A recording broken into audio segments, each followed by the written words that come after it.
Cuba y Estados Unidos. ¿Estado 51, Estado libre asociado o una nueva ilusión? Hay preguntas que, apenas se pronuncian, producen una reacción inmediata. Algunas provocan risa. Otras, indignación.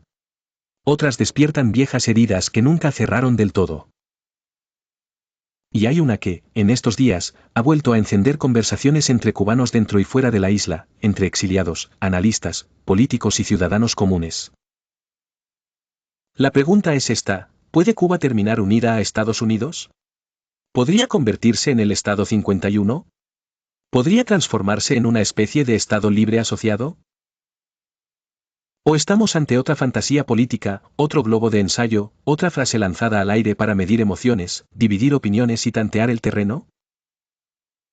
La pregunta no es absurda. Suena extrema, sí. Suena improbable, también. Pero no es absurda. Y no lo es porque Cuba y Estados Unidos no son dos realidades lejanas que apenas se rozan. Son dos historias entrelazadas por la geografía, por la guerra, por la economía, por la emigración, por la ideología. Y por una cercanía que durante más de un siglo ha producido atracción, miedo, dependencia, resentimiento, fascinación y conflicto. Pensar la posibilidad de una unión entre Cuba y Estados Unidos no es simplemente discutir un escenario del futuro.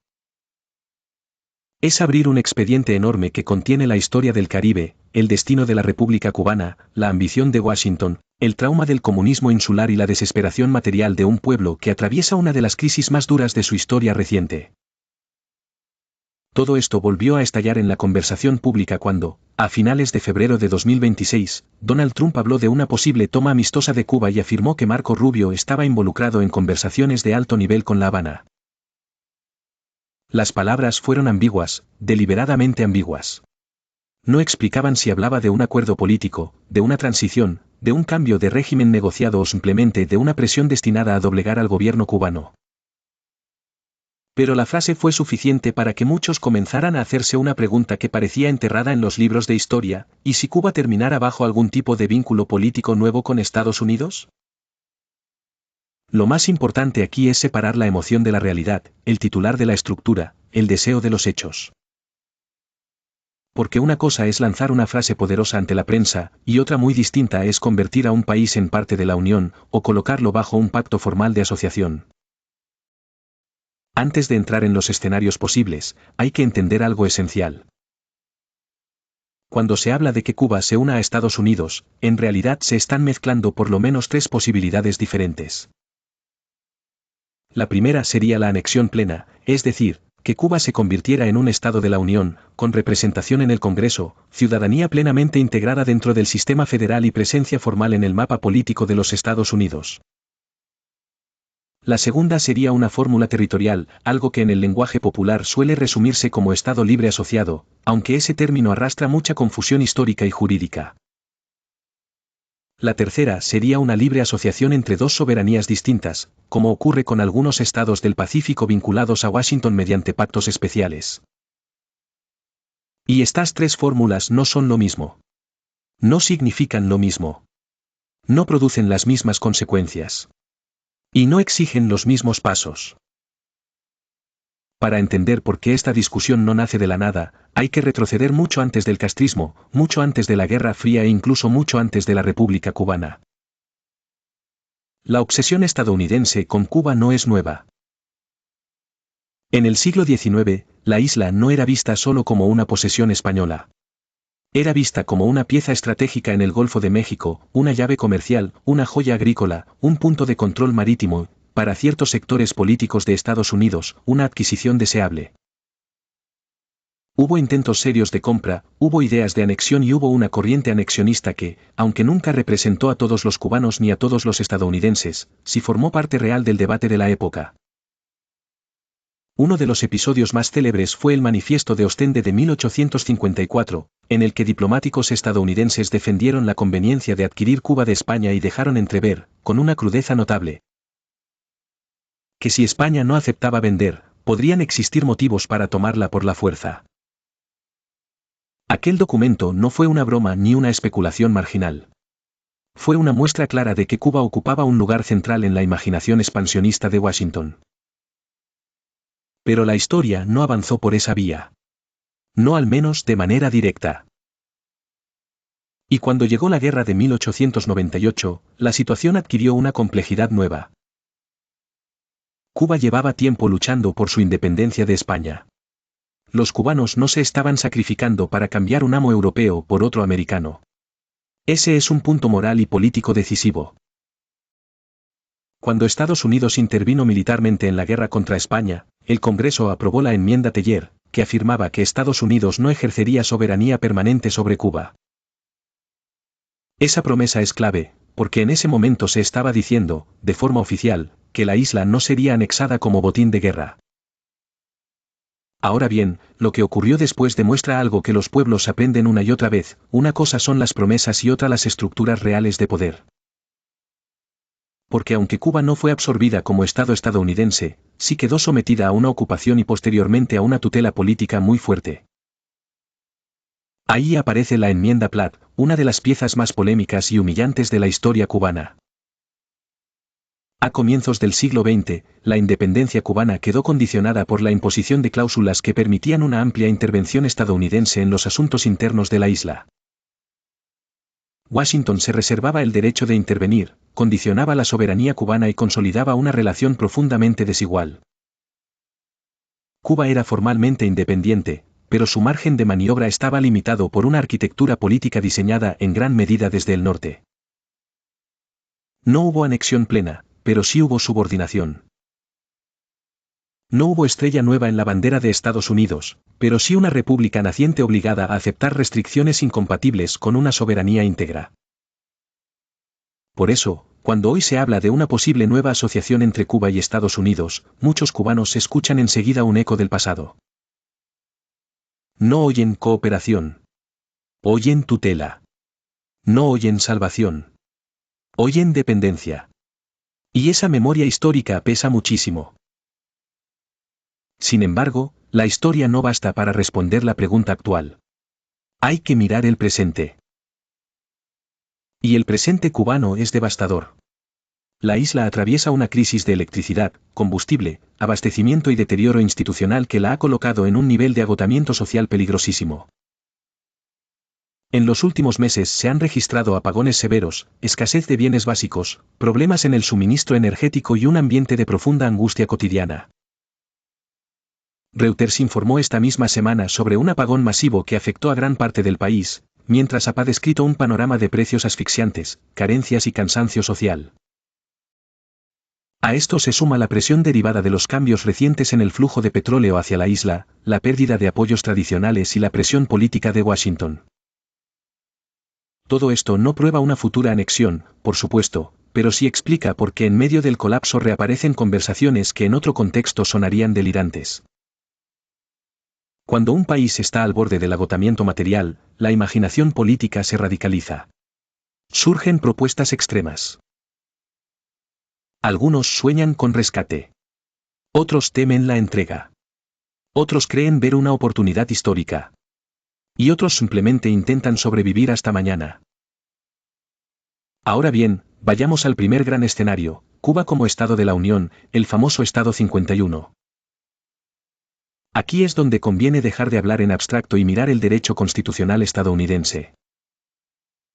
La Constitución de Estados Unidos, en su artículo 4, sección 3, establece que el Congreso puede admitir nuevos estados a la Unión.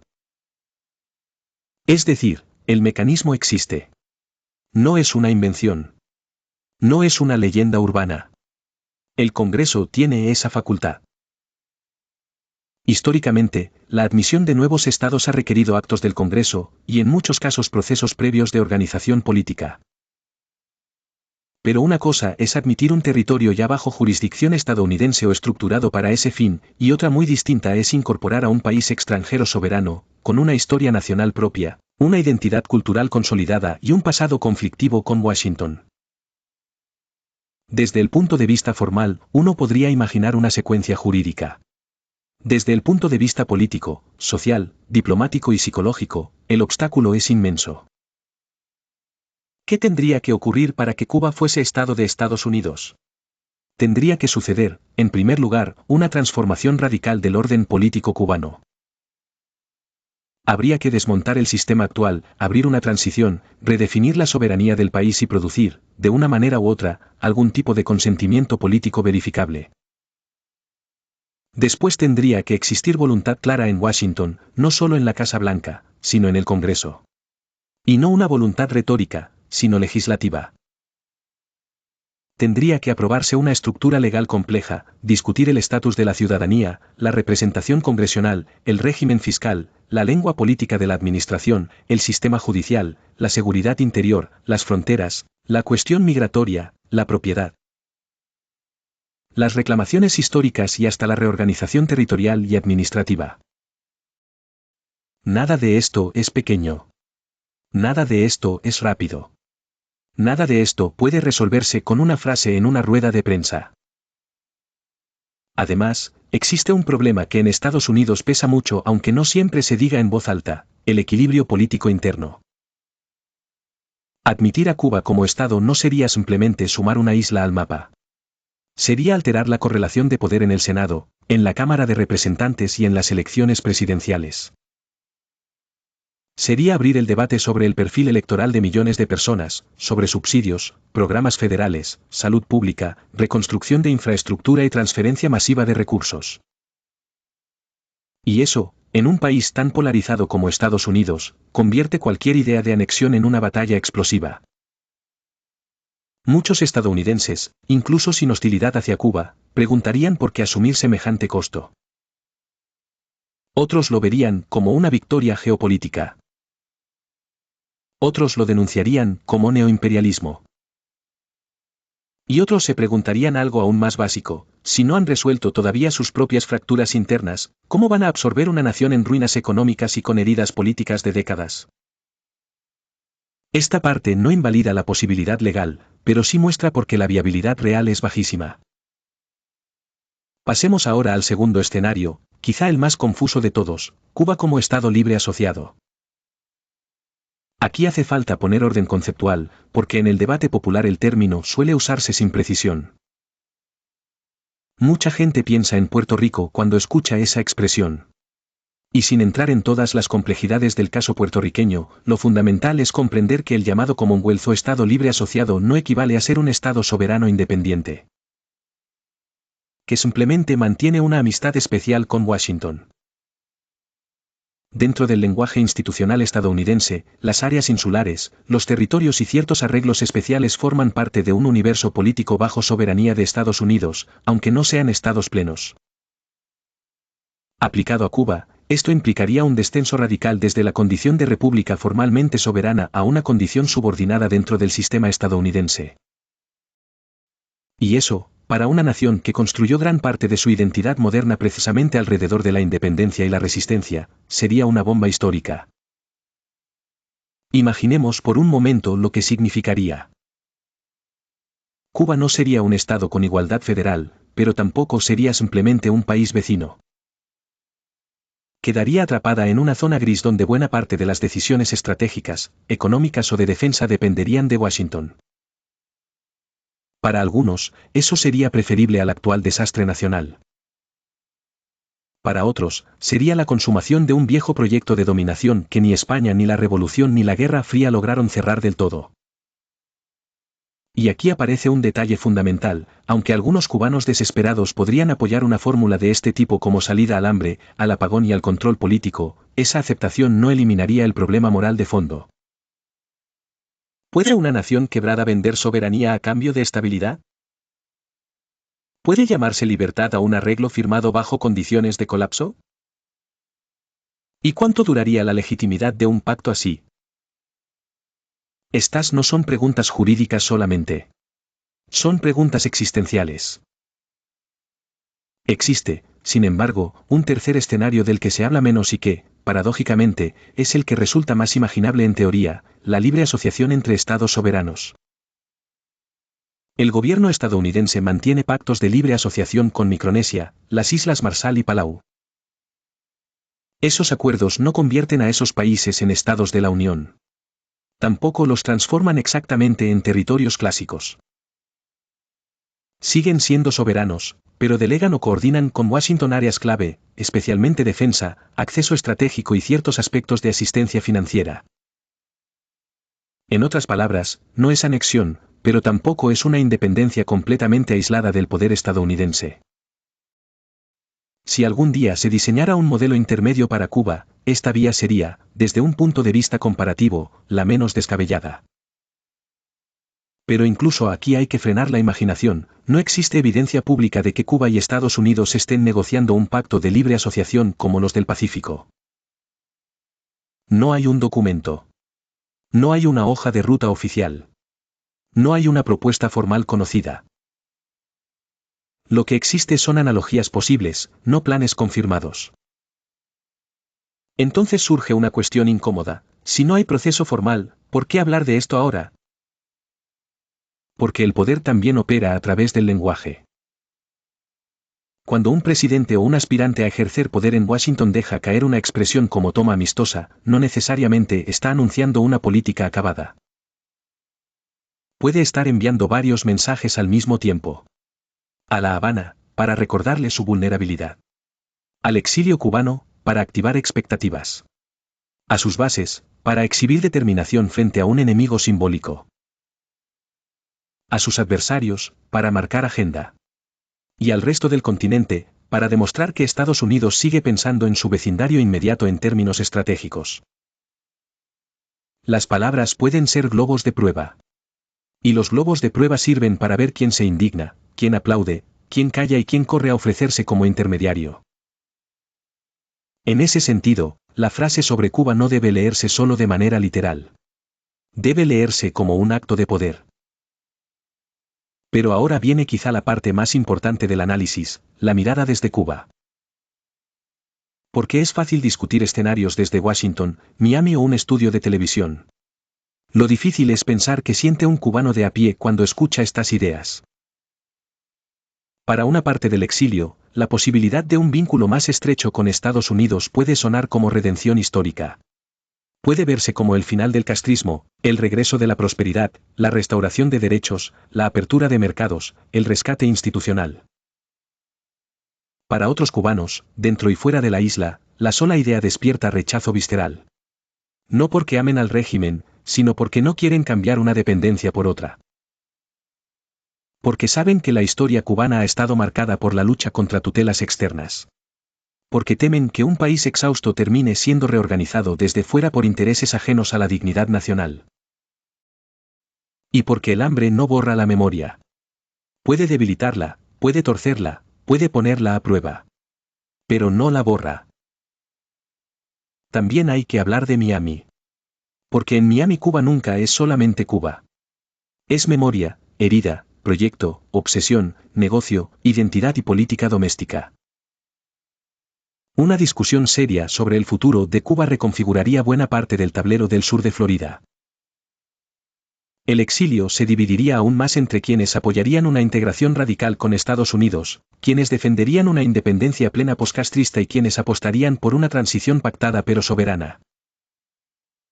Se reabrirían discusiones sobre propiedades, ciudadanía, inversiones, restitución, participación política, justicia transicional y papel del exilio en la reconstrucción.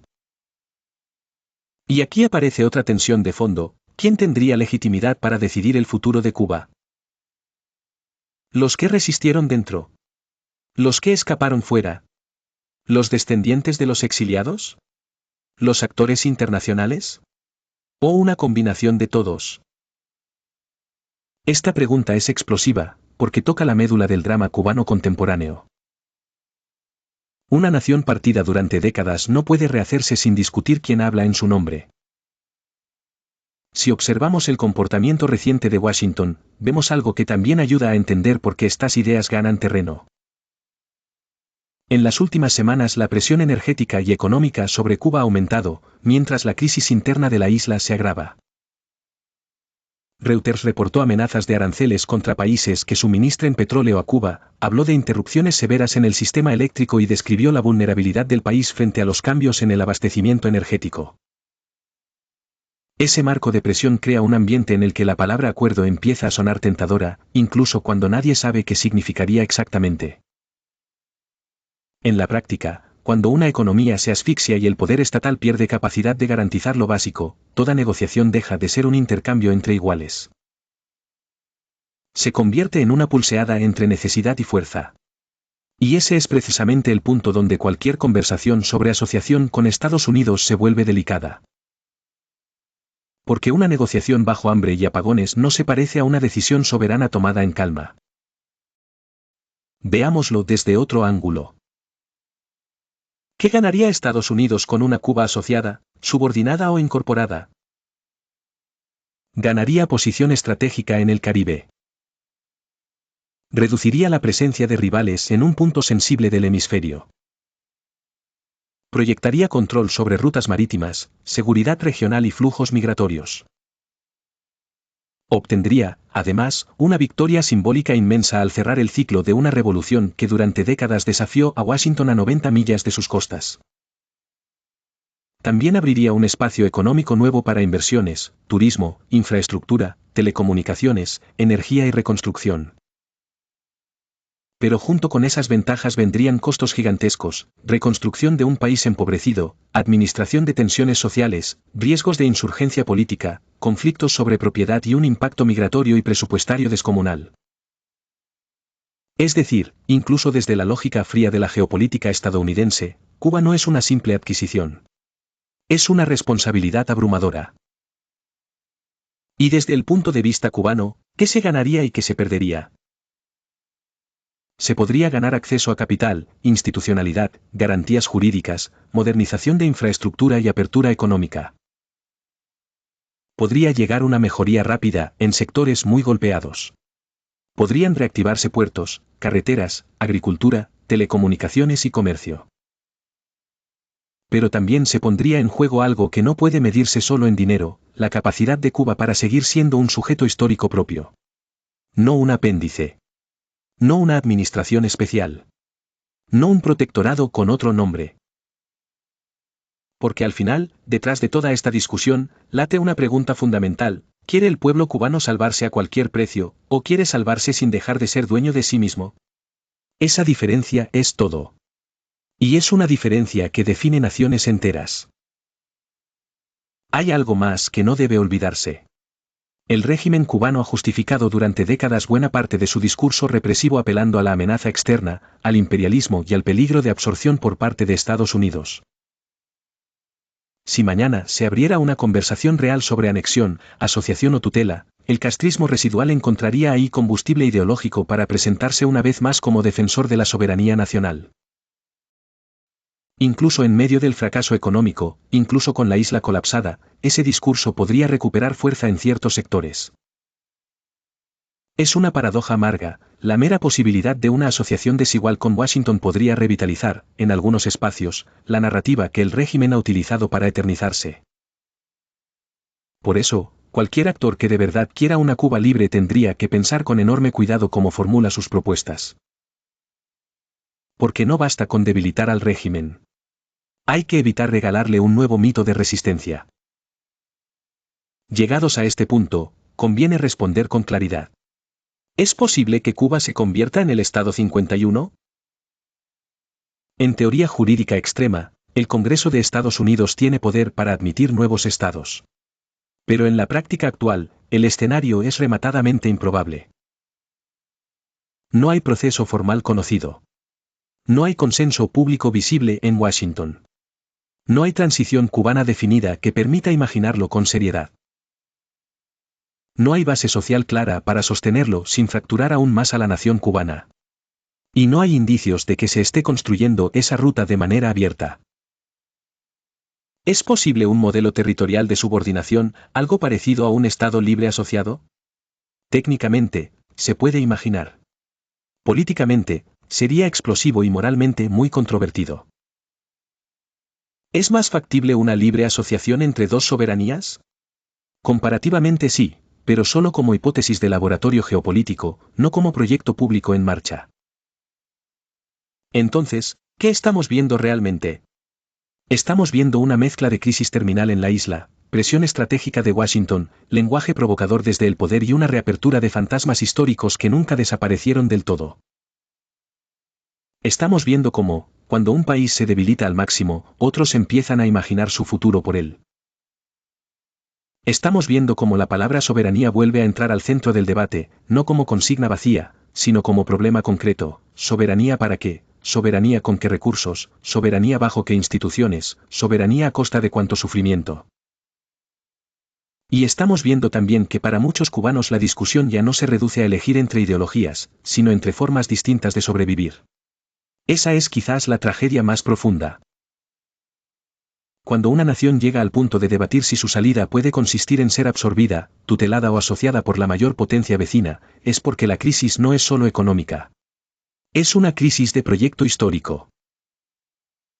Pero cuidado, reconocer la gravedad del momento no significa aceptar cualquier solución. Cuba necesita una transformación profunda, sí. Necesita apertura real, reconstrucción institucional, libertad política, inversión, energía, alimentos, seguridad jurídica y reconciliación nacional. Todo eso es cierto.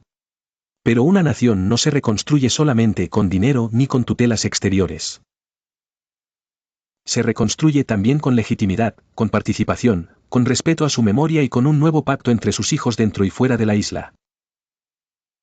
Si el futuro cubano se decide únicamente en despachos ajenos, aunque vengan acompañados de promesas de prosperidad, el precio puede ser demasiado alto. Porque el hambre destruye mucho, pero la humillación prolongada destruye todavía más. Y la historia de Cuba ya conoce demasiado bien lo que significa vivir atrapada entre grandes poderes, élites locales y promesas incumplidas. Por eso, quizá la verdadera pregunta no sea si Cuba será el Estado 51, ni si será un Estado libre asociado, ni si firmará una libre asociación con Washington. Quizá la verdadera pregunta sea otra: ¿podrá Cuba reconstruirse sin volver a perderse? ¿Podrá salir del castrismo sin caer en otra forma de dependencia? ¿Podrá abrirse al capital, a la democracia, al hemisferio y al mundo sin renunciar a su voz propia? ¿Podrá el exilio ayudar sin imponer? ¿Podrá Estados Unidos apoyar sin absorber? ¿Podrán los cubanos, después de tantas fracturas, reconocerse otra vez como nación antes de que otros se repartan su destino? La historia no está escrita. Y precisamente por eso conviene hablar claro. Hoy, en marzo de 2026, no hay base pública suficiente para afirmar que Cuba vaya rumbo a convertirse en parte de Estados Unidos como Estado de la Unión. Tampoco hay evidencia pública de un pacto formal para transformarla en una entidad asociada bajo un modelo nuevo. Lo que sí hay es una coyuntura de enorme debilidad interna en la isla, una presión externa creciente y una narrativa política que ha reactivado viejos imaginarios. Eso es lo real. Y lo real ya es bastante serio. Porque basta a veces con que una idea deje de parecer imposible para que comience a moldear decisiones, miedos y expectativas. Y eso es justamente lo que está ocurriendo ahora. Cuba vuelve a ser pensada, una vez más, como problema estratégico de Estados Unidos. La pregunta decisiva es si los cubanos lograrán hacer valer su propio proyecto antes de que otros decidan por ellos. Y cierro con esto. Cuba no necesita convertirse en una estrella más de otra bandera para ser libre. Pero tampoco puede seguir atrapada en un sistema que la hunde, la vacía y la condena a una ruina interminable. Entre la sumisión interna y la absorción externa existe un camino difícil, exigente, peligroso, pero digno, el de una reconstrucción soberana, abierta al mundo, apoyada por aliados, sostenida por instituciones legítimas y guiada por la voluntad real del pueblo cubano. Ese camino no es fácil. De hecho, puede ser el más difícil de todos. Pero quizás sea el único capaz de salvar a Cuba sin borrarla. Porque una nación puede estar exhausta. Puede estar hambrienta. Puede estar a oscuras. Puede estar rota. Pero mientras conserve memoria, todavía conserva una posibilidad. Y Cuba, con todo y su dolor, todavía la conserva. Gracias por ver. Si les gustó el vídeo, denle like y suscríbanse. Nos vemos pronto.